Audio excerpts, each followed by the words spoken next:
BRS working president KTR మంత్రి కొండా సురేఖల మధ్య జరుగుతున్న మాటల యుద్ధం పీక్ స్టేజ్ కి చేరుతోంది. ఆ వివాదంలో అక్కినేని కుటుంబం ప్రస్తావన రావడంతో యావత్ టాలీవుడ్ భగ్గుమంటోంది.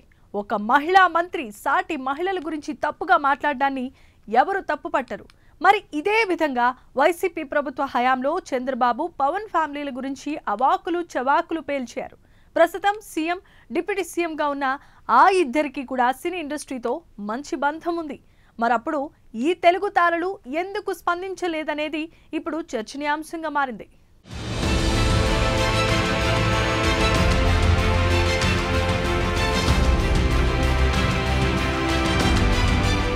కొండా సురేఖ వర్సెస్ కేటీఆర్ వైరం ఈనాటిది కాదు, దశాబ్దాల క్రితమే దీనికి బీజం పడింది. 2014లో కొండా సురేఖ అప్పటి టీఆర్ఎస్లో చేరినప్పటి నుంచి కేటీఆర్ కొండా సురేఖకు పొంతన ఉండేది కాదు అన్న టాక్ రాజకీయ వర్గాల్లో వినిపిస్తోంది.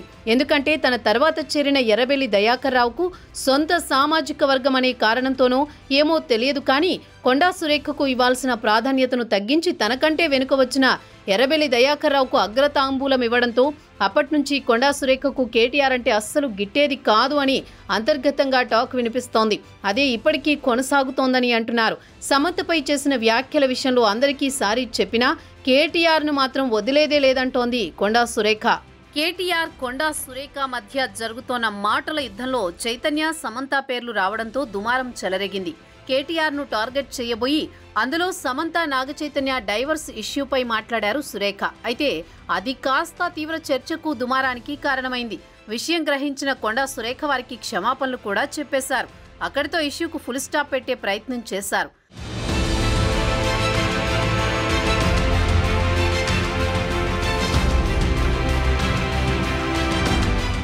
సీన్ కట్ చేస్తే ఇష్యూపై పెద్ద చర్చే మొదలైంది. మంత్రిగా ఉండి కొండా సురేఖ అలా ఎలా మాట్లాడతారని చిరంజీవి దగ్గర నుంచి జూనియర్ ఎన్టీఆర్ సహా సినీ ప్రముఖులంతా ఘాటుగా ట్వీట్లు చేస్తున్నారు. ఇదేనా గౌరవం అంటున్నారు. జూనియర్ ఎన్టీఆర్ అయితే ఓ అడుగు ముందుకేసి ఇలా మాట్లాడితే ఇకపై చూస్తూ ఊరుకోబోమని వార్నింగ్ కూడా ఇచ్చారు. క్షమాపణలు చెప్పినప్పటికీ మంత్రికి ఘాటు ట్వీట్లతో కౌంటర్లు వేస్తున్నారు.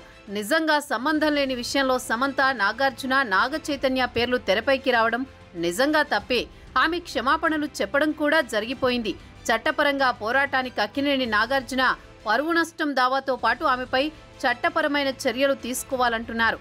ఆ క్రమంలో సమంతకు అక్కినేని కుటుంబానికి అండగా నిలబడడం ఇండస్ట్రీ తప్పు కాదు, నిజంగా అండగా ఉండాలి కూడా.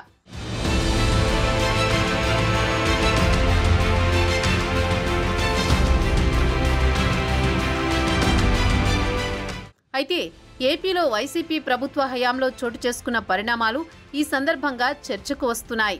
2021లో ప్రతిపక్ష నేత హోదాలో ఉన్న చంద్రబాబును, ఆయన కుటుంబాన్ని వైసీపీ నేతలు తీవ్ర అసభ్య పదజాలంతో విమర్శించారు. తనను విమర్శించినా ఓకే గాని తన కుటుంబం గురించి తప్పుగా మాట్లాడడాన్ని చంద్రబాబు ఆనాడు తట్టుకోలేకపోయారు.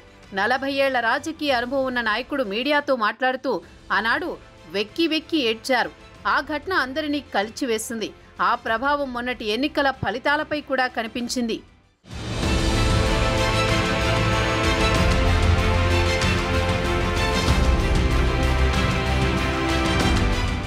అసెంబ్లీ సాక్షిగా తన భార్యను అవమానించారంటూ చంద్రబాబు అప్పట్లో తీవ్ర ఆవేదనకు గురయ్యారు.